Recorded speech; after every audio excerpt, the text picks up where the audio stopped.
Hello, everyone.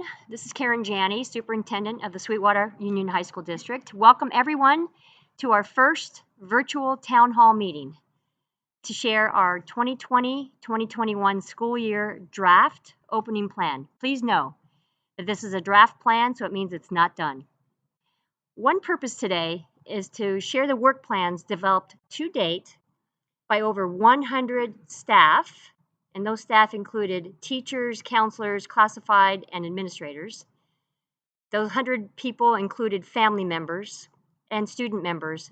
And these groups of people have been researching, they've been discussing, they've been developing their best ideas to prepare all of us for the upcoming new school year under COVID-19 conditions.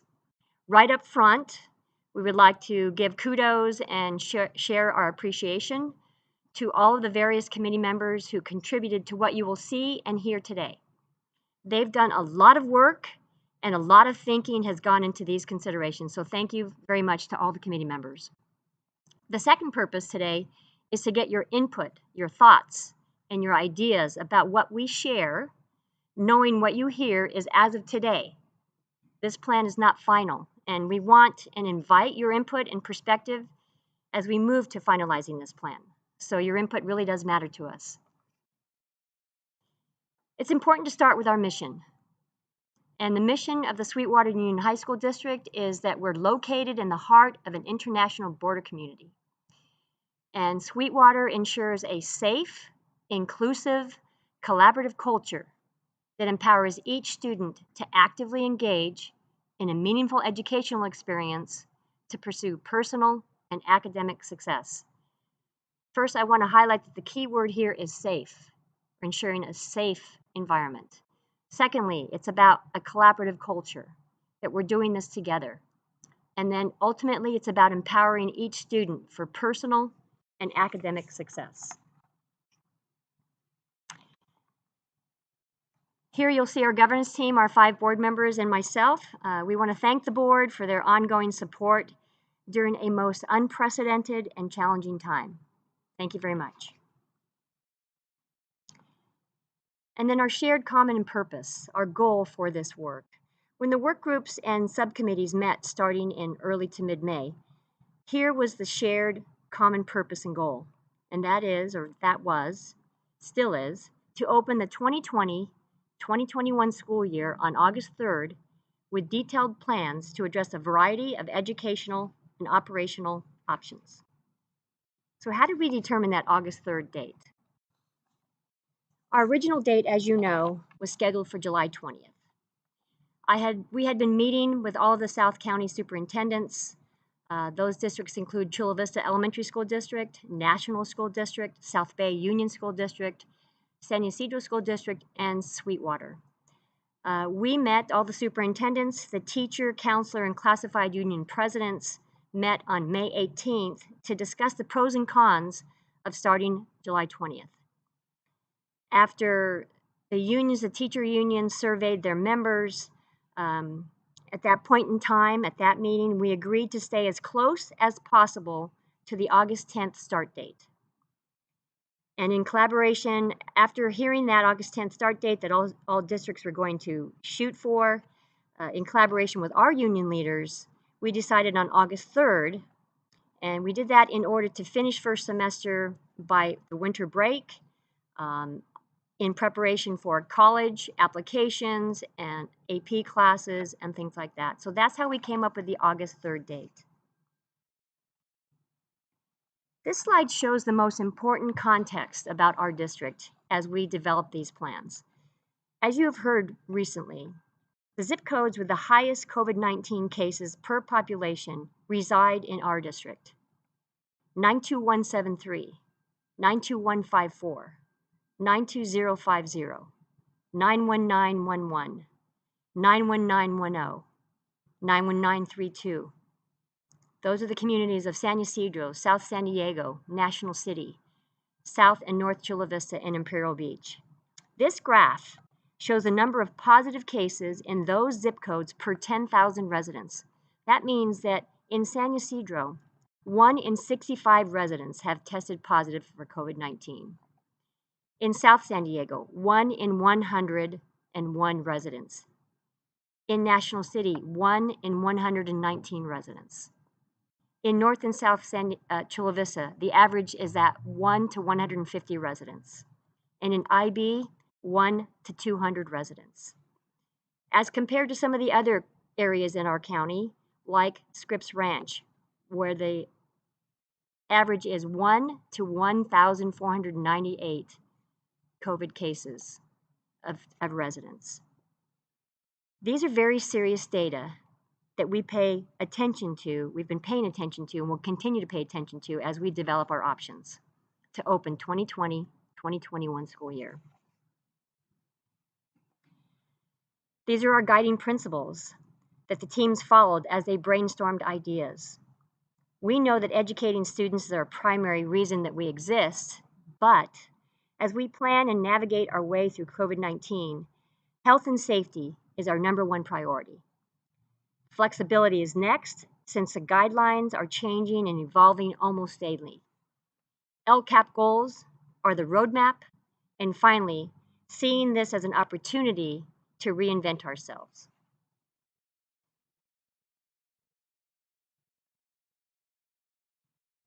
There are 4 work groups, and within each work group, there were subcommittees that will be explained as we move through this presentation, and which is why we had, over 100 people on these committees. We want to thank you again for joining us. At this time, as we get into the LCAP-inspired work groups of family and community engagement, health and safety, systems and equity, and teaching and learning, I want to introduce Manny Rubio, Director of Communications, who will share the work from the Family and Community Engagement Work Group.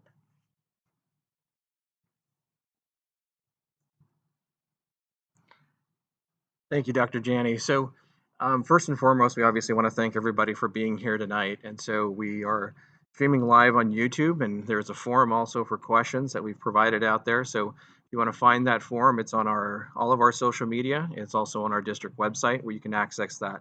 If you're watching the YouTube stream, right underneath in the description, the link to that comment is also there, to that forum is also there. So obviously being here tonight is the first step in terms of a forum that we are hosting, and we want to thank everybody for joining us tonight. Our goals in terms of parent community engagement are just that. First and foremost is engagement. We want to make sure that we are involving the entire community, that we are getting feedback from everybody and input as we move forward through this very trying situation. And the feedback, making sure that we are getting input. The form that I've commented on is something that is a tool that we will be using, and I'll be talking in a minute about more tools that we are using throughout this. And finally, the piece is obviously around communication. How do we get the information out there, and how are we making sure that our entire community knows what's happening? So we have a few strategies that we're using for engagement. First and foremost is obviously something like a survey, which many of you have received and have answered, and we want to thank you for your time on that. And we'll continue to use that as a tool. Forums like today, I believe this is not the first, but the first of several throughout this time period that we will talk on what are we doing to go forward. Community involvement. This is definitely something around the groups that we're working together, as we mentioned, Dr. Janney mentioned, and representing the entire district and the entire community, and making sure that those folks are actively engaged with us. The personal input in terms of working one-on-one with key stakeholders and making sure that there's an understanding and comprehension of what we're doing going forward. A term that we've coined called circles of collaboration. We all work with different people, have different individuals and friends and family and colleagues that we work with, and how are we making sure that they are all informed of the process and ensure that they are getting the best information possible. And then finally, obviously, it's communicating all of that and creating a plan for that communication. So setting the stage for the rest of the evening and the rest of this presentation, there's 3 key questions that you'll also see in the feedback form, which are the following. We want you to look at it through the lens of these questions and several others, obviously, that will come up for you, which is what are the key questions and issues that need to be addressed as we move forward? How do we ensure that communication and engagement continues to happen? And then finally, what other input do you want to provide to ensure that all voices are being heard? So as we go forward, those are questions that we want you to look at through each of these following presentations. So it's my pleasure to introduce next Dr. Joe Fulcher, our Assistant Superintendent, who will walk you through the next piece of the presentation.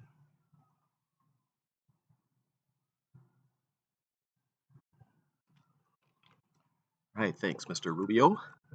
And good afternoon, and thanks again for joining us. I trust that all are safe and doing well. Please know that our work just isn't the same without having and seeing your children, our students, in our schools every day. I can't wait for their return, but know that we must do so in a safe manner. It should also be noted that our work began and continues with two goals in mind. First, the physical school environment must embody the public health guidelines. We want to prevent any expanded outbreak from occurring with any additional school or societal closures.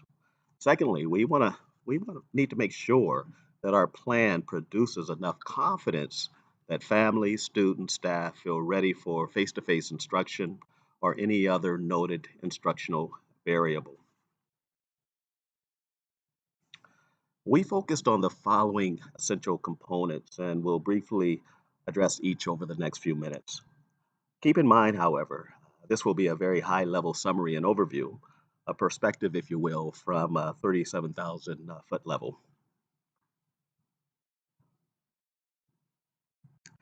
We are very mindful of the virus incidents in our community and have used the available data to inform our decisions. We won't, however, compromise student and staff health. Briefly, and we'll briefly touch on all of these in just a few moments. This slide provides additional information on some of the local conditions considerations. There has to be, and you've heard about some relaxing of the stay-at-home order. This continuum is helpful as we decide on how to provide an instructional program for our students. The next on the list would be public health clearance, and you've seen the results of some of the clearance provided to our organizations, businesses across the city.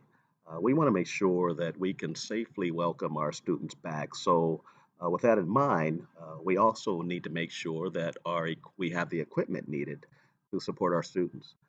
Ordering infrared and digital thermometers, for instance, is something that we're currently in the process of doing and expect to have all those devices in place before our students return to our campuses.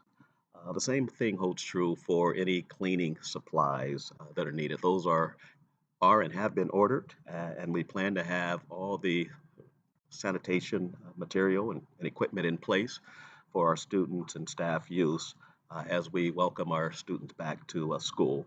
We will continue to monitor all local conditions and cases, and we'll talk a little bit more about that in just a second. There are also a few non-negotiables that we'd like to highlight. And they include, as we've mentioned a few times already, using the available data to drive our decision. You've already heard information about zip codes. We have, even in our district, some regional differences. In our East Lake community versus our San Ysidro community, the incident rate varies and is different. So we need to be mindful of that as we plan for our students and staff eventual return. We know that equity will continue to be a key consideration. We want to make sure that every school, every student, every staff member gets exactly what they need to move our educational program forward. And then we also need to adhere to all state and local guidelines. Those are all key considerations, but also non-negotiable as we move forward. As mentioned earlier, we are addressing health and safety considerations with a few essential components in mind. Let's look at our schools first. We want to make sure we have specific access and entry points to our school buildings. We may restrict some of the access points that students have grown accustomed to, just so we can monitor the flow in and out of our schools a little better. The training protocols are absolutely critical. We'll be providing not just training to our staff, but our students as well. Protocols that may consist of proper hand washing techniques, and those may be arranged or scheduled by the hour or by the half hour in some cases, depending on the class. We also need to make sure that we have appropriate and signage in place so that our students and staff know what social distancing rules are certainly in order. Some of the recommendations may include before students come to school, we might measure their temperature in their cars or as they're lining up before the school in front of the school buildings. We may do the same for staff. We may have to limit the number of staff and students on school grounds at any one point. If they're at classrooms, might need to be rearranged, and we'll talk a little bit more about that in just a second. But we're also insisting that face coverings are used by our students and staff. Let's now look at our students and our staff considerations. As I mentioned earlier, we'll certainly be looking at ways to screen our students and staff uh, in all likelihood on a daily basis. We'll have protocols in place for cleaning certain buildings with an emphasis placed on some areas that are high touch. The hygiene protocols I mentioned earlier will continue to be implemented. We have ordered a number of protective equipment that Dr. Aguirre will talk about in just a second. And then the training issue, again, becomes paramount as we move towards some type of reopening. Detecting and responding to future COVID cases is the last category in this area. We want to make sure that when we screen our students and staff, if any issues surface, that we have protocols in place to address them. So we'll be sharing those ideas and protocols with our students and staff within the next several weeks. So be on the lookout for that information.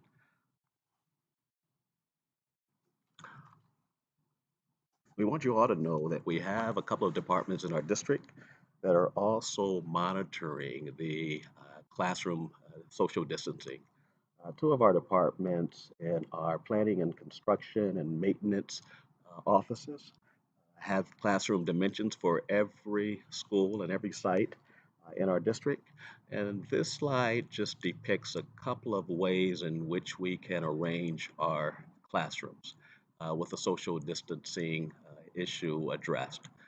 You can see that our classroom configurations are a little different. Some are rectangular, some may be a little more elongated, and we can safely distance our student desk as well as our teacher's desk for those classrooms. So more to come on that as well. You know, we've received a lot of questions regarding athletics, and just know at this time, no essential dates have been established for the fall sports season, and that includes our high schools and our middle school sports program. All school athletics, anything related to facilities will remain closed. That includes our gyms, our weight rooms, our locker rooms, our fields, and there'll be no youth sports practices, no games or competitions at any of our facilities at this point. So again, there's no access for non-related school youth camps or youth sports organization uh, until otherwise noted. And that information will be provided as soon as the CIF in our district make some decisions about our athletic program going forward. And then finally,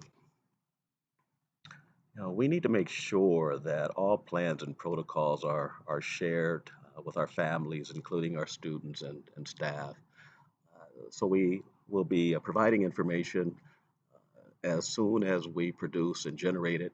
And it's going to be available in a number of different languages, primarily Spanish and English, but in other languages as well as needed.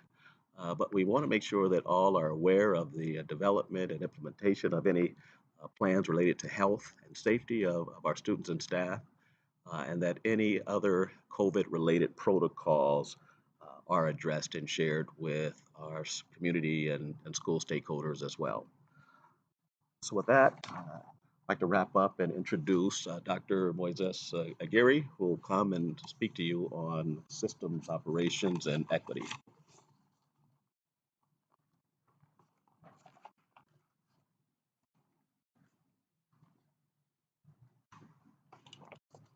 Thank you, Dr. Fulcher. On our team, the Systems and Equity Work Group, it was co-facilitated by Dr. Jenny Salkeld, our CFO, by Mr. David de la Calzada, our Director of Information Technology, and by Dr. Glover, Tom Glover, our Assistant Superintendent of Human Resources. The areas that we focused on were developing plans and addressing considerations regarding technology access and distribution, welcoming families to the new school year, operation of nutrition services and transportation, as well as financial considerations and impacts given the COVID-19 environment we are all dealing with. I would like to ask Mr. David de la Calzada to come and provide information and context around information technology.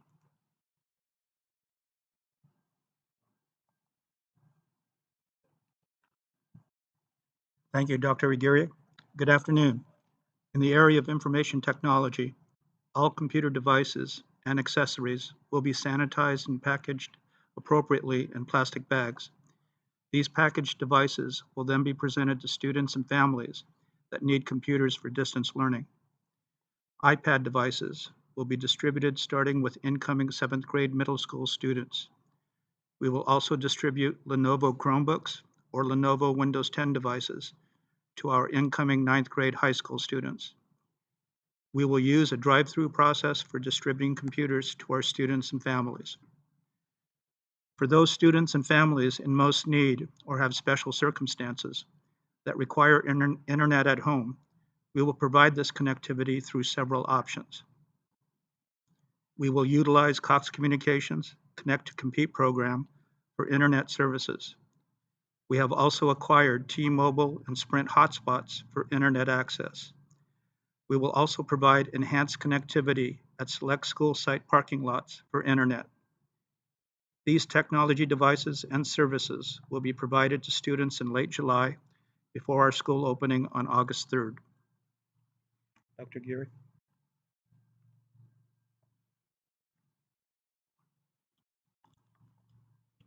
Thank you, David. We also, as a committee, as a work group, came around the idea that is, given the fact that our school year ended very abruptly for all of our stakeholders, for our families, our students, our staff, one of the goals we have is to make sure that we welcome all students to a new school year and get acquainted or reacquainted with the team that is here for them at each school. So one of the goals that we have is to develop the ability to have a way to connect with our families via virtual welcoming sessions via video. Those can be both real time as well as pre-recorded. But the overall goal of ensuring that everybody on our campuses knows that we are all in this together and that we're all going to get through this period. And we want to make sure everybody feels welcome at our site. In the area of operations, we've been looking at nutrition services, transportations, and overall operations. In the area of nutrition services, we have been able to provide over 1 million meals over the summer since the closure, operating under the existing federal and state waivers that have allowed us a greater degree of flexibility. Additionally, the California Department of Education has requested waivers from the federal government for the 2020-2021 school year that would allow us the flexibility to continue providing meals that are much needed throughout our community in a manner that allows us to be flexible and work in a different environment that we are usually afforded by the federal and state rules. In the area of transportation, we're conducting assessments that allow us to assess the physical distancing requirements and the number of students that would be able to board a bus. We are looking at special education considerations and ensuring that we meet all of the requirements of us. And lastly, we're looking at financial considerations due to the fact that we will have a limited capacity and a limited amount of space to be able to provide transportation. In the area of operations, we're ensuring we are strengthening our inventory management. We are working with our classified staff at the district level, at the district office, as well as school sites to ensure we are addressing concerns for areas of PPE, the personal protective equipment, as well as ensuring that we are implementing best practices. With that, I'll ask Dr. Salkel to address financial considerations.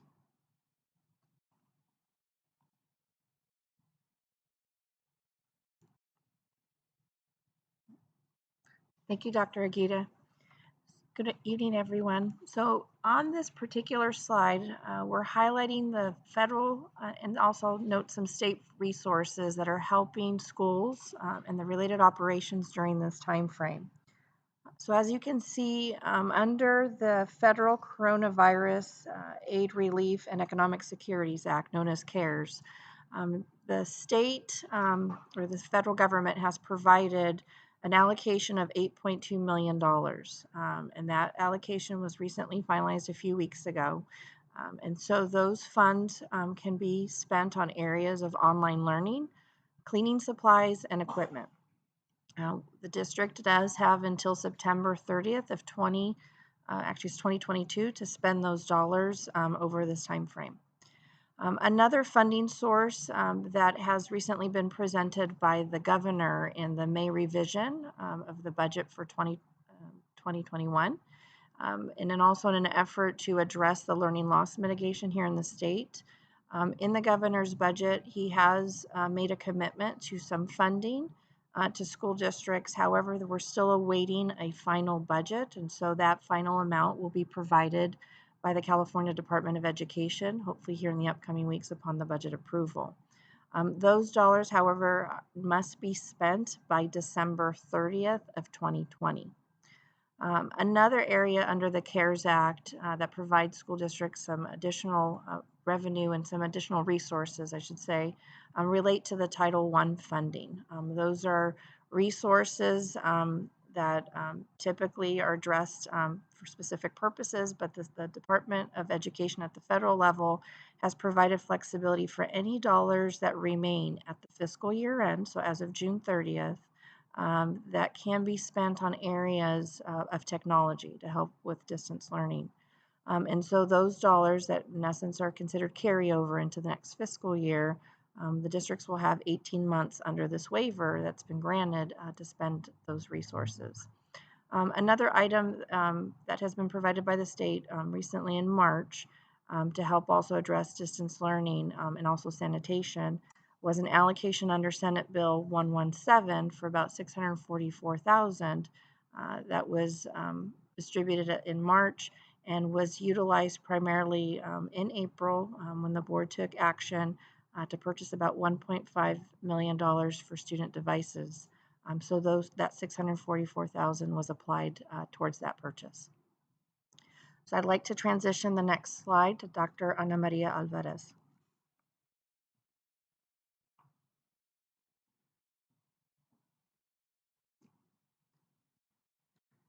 Good afternoon, everyone, and welcome.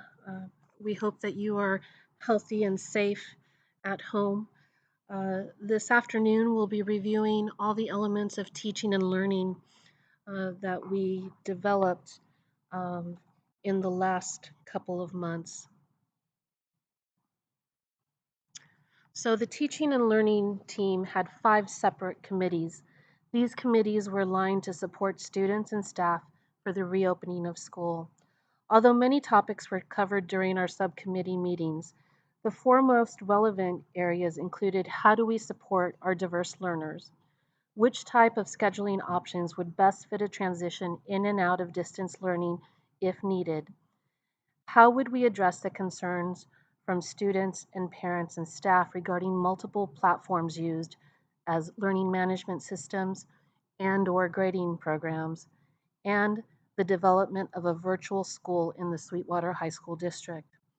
The last subcommittee was focused on distance learning curriculum development and refinement.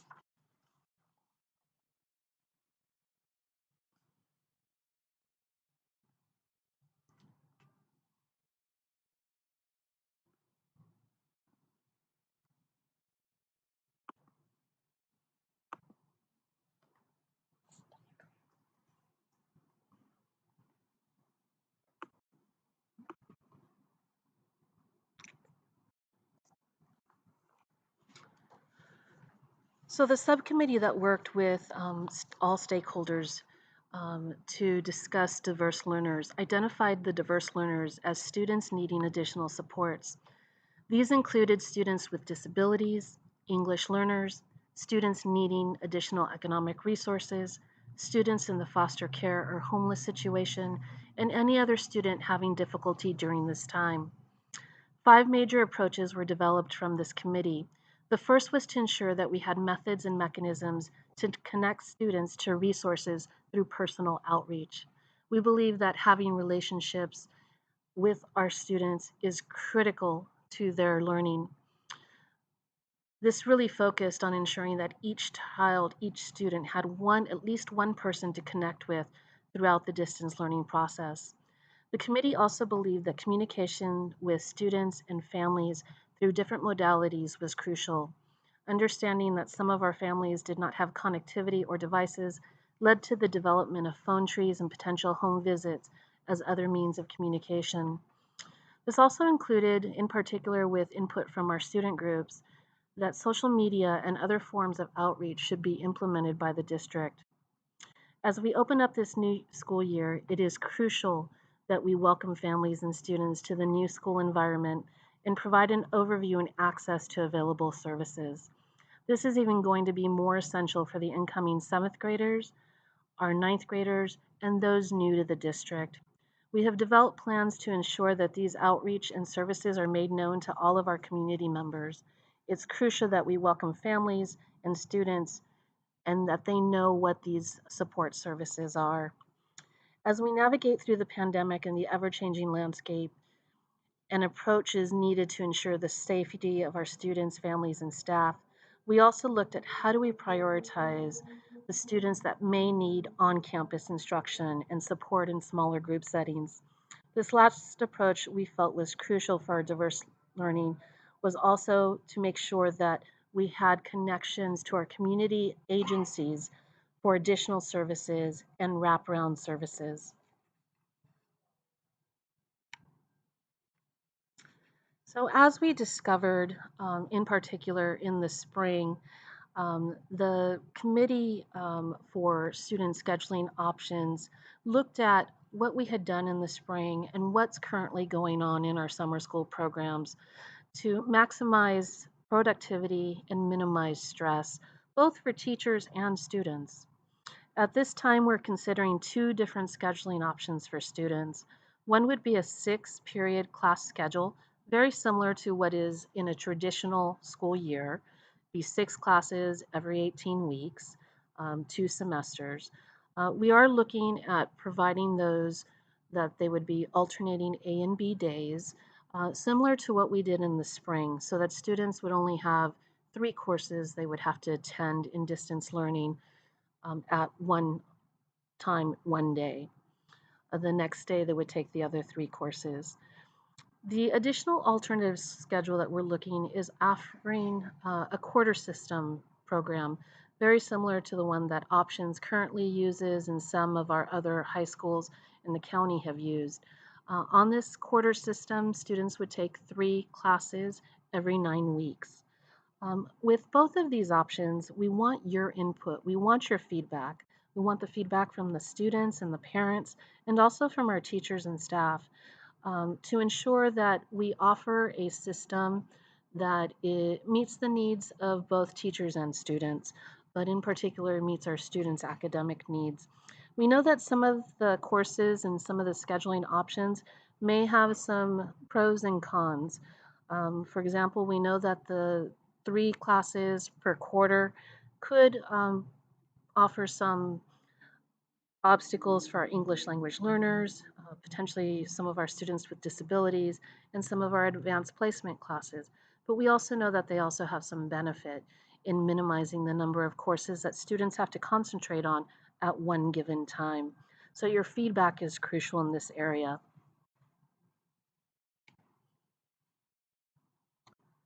The third area that was addressed in the teaching and learning subcommittees was looking at what type of learning management system we were using across the district and what type of grading platform we were going to use. When we went so quickly to distance learning in the spring, we allowed teachers to use platforms that they were most familiar with. We wanted to keep it simple. The belief was that having to learn a completely new system would impact teachers negatively and therefore impact students. What we discovered through our surveys that we continually monitored throughout the spring semester, we discovered that both teachers and students and parents wanted to align into one learning management system. Based on this information, each site will have a learning management system and will be using one grading platform. As a district, we have selected Google as our learning management system, and Infinite Campus or Jupyter Grades may be used as the grading management system. We do, however, have 5 schools in the district that are using Canvas as a platform for both grading and learning management. They will have the opportunity to do so and use this platform for the rest of the 2021 school year. At the end of the year, they will transition to Google Classroom and into Jupyter Grades or Infinite Campus. We believe that this allows for more efficiency and efficacy in providing professional development for teachers, providing technical support, and providing ease of use and continuity of learning for students. The fourth subcommittee focused on developing a program that was purely online, where students and teachers would offer academic instruction in a virtual world. This would not be a blended model, it would be purely an online model. And different from distance learning, where we may have the ability to go from distance learning into an in-person model, this would be strictly online. This approach we know is not the best approach for every student. However, we do know that many students within the district would have a strong benefit in an online model approach that would meet both their academic, social, and environmental needs. We would offer both APEX, which is an online program that has already developed A through G courses. We would also offer our own online created courses that our teachers in Sweetwater have created. Counseling service and academic guidance would be provided for each student involved in the Virtual Launch Academy, as well as continued college and career supports. The fifth committee that is not part of the presentation, but I think is important for everyone to know, is that we have a committee solely for the purpose of continuing the development and refinement of online instruction and blended learning instruction for our teachers.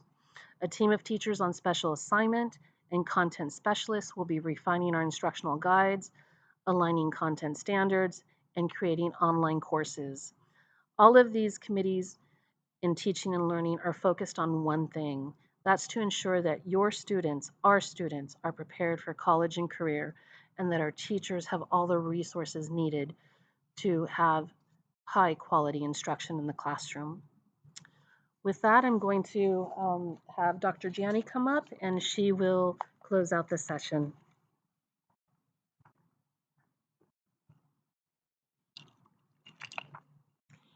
Thank you, Dr. Alvarez. With all of what has been shared so far today, here is where we are at this point in time with our draft plan for the 2020-2021 school year. We are considering distance learning only to open the school year on August 3rd. That means no on-campus instruction. Given all the information we know at this point in time, including the article that was published in the UT this very morning about the new COVID-19 outbreaks, we mentioned earlier that even though education is our primary purpose, health and safety is our #1 priority. And the fact that many of our feeder elementary school districts have start dates after August 3rd, we are considering distance learning to remain in distance learning through August 28th. So for the entire month of August, we would be in distance learning with the goal of moving to an on-campus instruction when possible. And when health orders permit, we will begin to transition to an on-campus instruction in a hybrid model. For example, that means health orders permitting, we may begin with no more than 10% of our students on a campus at any one time, and then transition to higher percentages as health orders permit. At this point in time, we don't know how that 10% or any percentage of on-campus instruction would look.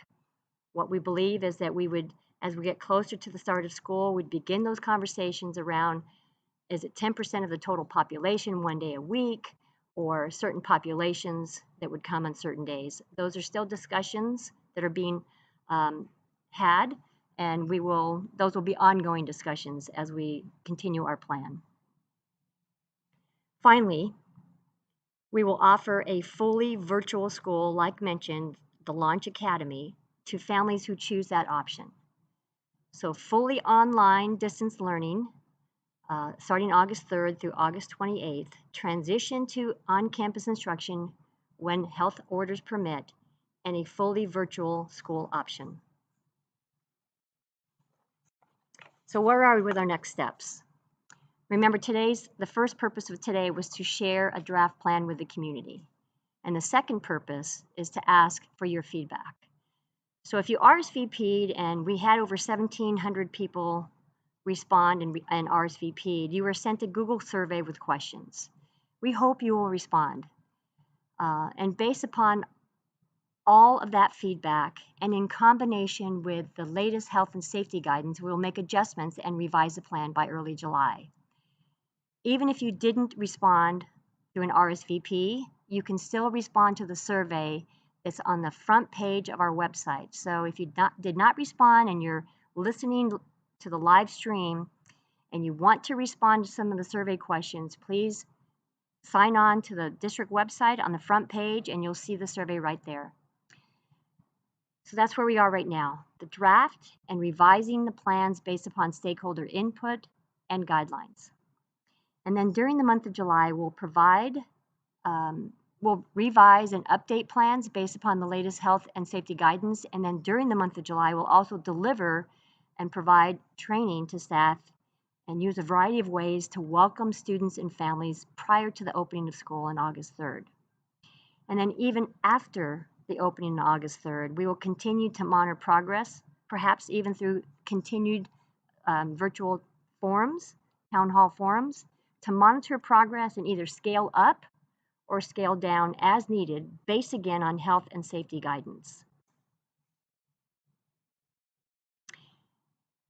In the face of uncertainty, we remain hopeful because of the Sweetwater community spirit and dedicated staff. Again, we want to recognize the work of the 100+ committee members. We know that the committee members and others will be part of the ongoing work as we finalize the plans. And because we have a little bit of time and we've had a number of people already respond to the survey, we're going to take the next few minutes and Manny Rubio will moderate a few of us responding to some of the questions that have already been presented or comments presented through the survey Google form.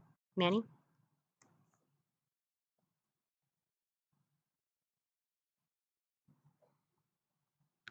Great. Thank you, Dr. Janney, and thank you to all of you. We have approximately 1,200 viewers right now, and so we want to thank you all for taking the time to tune in. Those of you or anybody who couldn't respond or couldn't actually watch this will actually continue. The video will be continue to be available on our YouTube channel, so you can watch it at any time and at your leisure, and we appreciate you doing that. We also want to thank those of you that have taken the time, as Dr. Janney said. Anybody who wasn't able to RSVP but still wants to respond to the survey, it's available on all of our social media platforms: YouTube, Facebook, Twitter. It's across the board on that, and you can respond to that. We have, as of right now, about 185 responses. So we're going to take a few minutes just to go through some of the themes and the questions that are out there. So the first question that we're going to ask tonight is around being safe to return. And we're going to ask Dr. Fulcher to join us in a second, but let me read the question. Worldwide, as places of operations open, the virus continues to spread. They have to shut back down schools, and the spread is worse at places indoors. Why are we even considering opening in school at this early in this pandemic? I'll allow Dr. Fulcher to respond.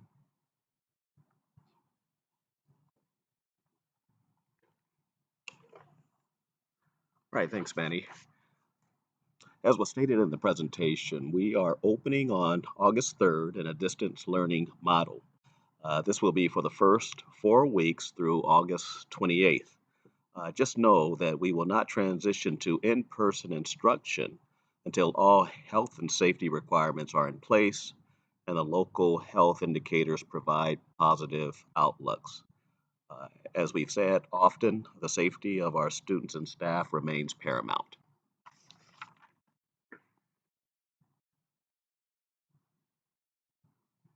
Thank you, Dr. Fulcher. Our next question is around distance learning quality, and I'm going to ask Dr. Alvarez to respond to this in a second. So the question was, ending the year with distance learning is one thing, but establishing a new year online is something completely different. How will things like rapport, relationships, and trust be established through distance learning? Dr. Alvarez. Thank you. That's a great question. We have spent a tremendous amount of time in the teaching and learning subcommittees and at the site level at each school site to establish social emotional learning lessons and lessons designed to build rapport and relationships in a distant learning model. Although it is much more easy to build those relationships in person than it is to create those lessons remotely or develop those relationships remotely. Students are accustomed to socializing online through various social media platforms, and our teachers have had 7 weeks to refine this during the spring semester. We will continue to focus our professional development and resources to ensure students and families feel connected to our teachers and that these foundational relationships are developed. We are also developing units of study and courses in all content areas focused on research-based instructional practices aligned to the grade level and content standards, but also implementing social emotional learning. These courses are designed by our teachers on special assignment and selected content specialists district-wide, all with the focus of making sure that students feel that they belong and they have the content resources available to provide them a high-quality instructional program.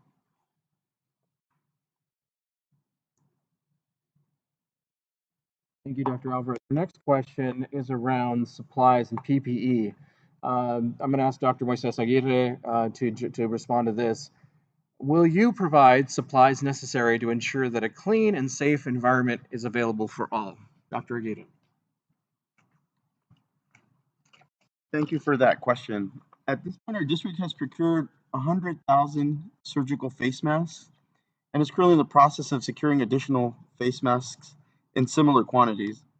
We'll also be procuring additional materials such as hand sanitizers, face shields, gloves, and infrared thermometers.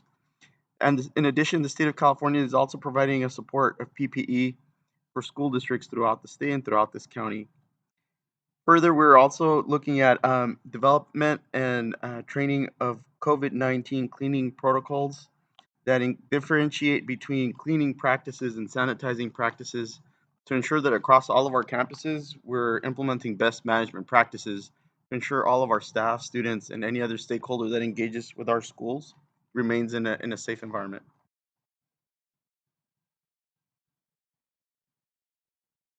Thank you, Dr. Aguirre. The next question that we're going to respond to is around social distancing. I'm going to have Dr. Fulcher come back for a second.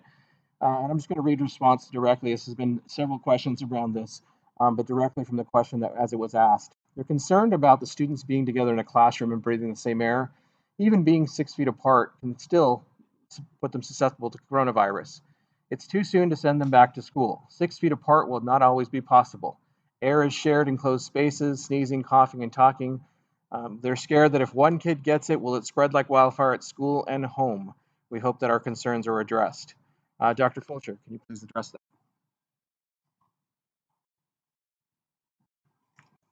All right, thanks, Manny.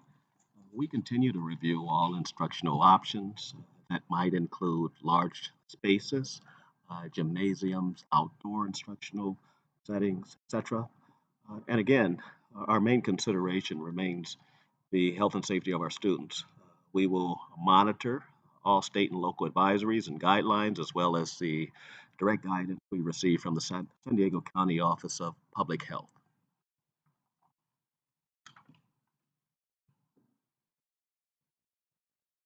Okay, we're going to come back to actually some questions around distance learning and distance learning accountability. So I'm going to ask Dr. Alvarez to come back here in a second. The question here that was posed, how can we ensure that students are held accountable to the learning that happens at home? Dr. Alvarez.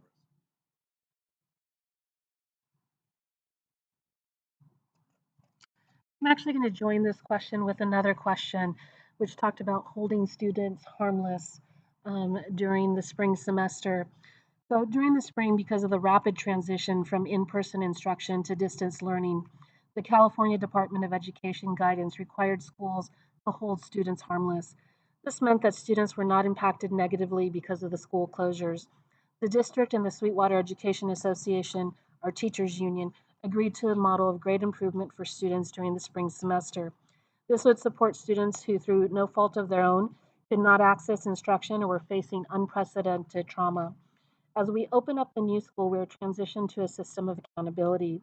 Systems for monitoring student progress, assessments, and supports will be fully established. Students will need to be active participants in their learning at home. If students do not check in or do not turn in assignments or do not participate with live sessions, school sites will initiate an intervention team to follow up with students and parents once the teacher has attempted the initial contact. We're working in close connection with both our SEA and our school counseling and guidance associations to ensure that we have clear expectations for teachers, for counselors, and for students to ensure that learning happens while students are at home.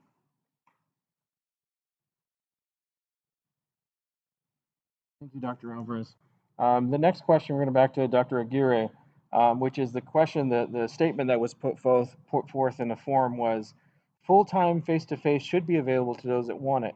No mask required, full-time hours, not shortened school days, sports, lunch, socializing at school. Dr. Aguirre, will you please address that? Thank you for that question. As we all know and acknowledge, the situation is constantly evolving. For example, the governor of California today issued an order that mandated face coverings in most indoor settings and outdoor settings when physical distancing is impossible. So more than anything, we want to ensure the health and safety of everybody who interacts with our schools, and we're carefully monitoring the guidance that comes forth from the state and county health officials.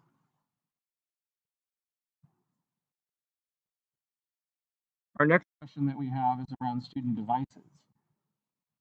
Will students have devices and internet service? I'm going to let Mr. De La Calzada answer that.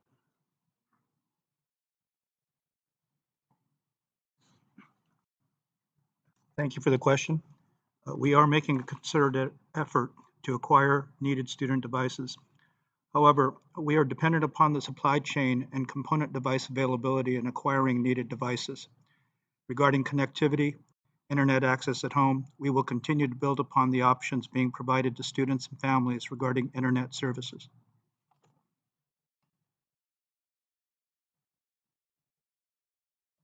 Thank you, Mr. De La Calzada. Our next question is around calendar alignment. We know there's been several questions around that in the forum, and we're going to ask, why are we not aligning our calendar with the Chula Vista Elementary School District? It's an already stressful time to find childcare. Do you realize how many childcare issues are created by not having a common calendar? We're going to ask Dr. Kennedy to respond to that. Thank you, Mr. Rubio. First of all, let me say that we do acknowledge that this is a very stressful time. Absolutely. We also want you to know that we do believe in a common calendar and how important that is for families across the entire districts in South County. At the same time, we are in unusual times. There are different needs for different education levels. Secondary level teachers and students may be more adept at responding and learning through a distance learning model as opposed to elementary school students. And so everyone has different needs. But I can tell you this, our thinking has been revolving around the social, emotional, as well as the academic needs of our students. So what I'm saying by that, I mean that our staff have told us how important it is to stay connected with our students. And our students have told us how important it is to try to get back to school. And so our goal here is to maintain a date as close as possible to our original date of July 20th. to provide not only structure to our students and families, but also to help mitigate the learning loss with a longer than usual summer break. Finally, I want to say that, other than the point that we made earlier in the presentation, that we have been communicating with our feeder districts, and we tried our best to try to align all of our starting dates, and it just wasn't possible.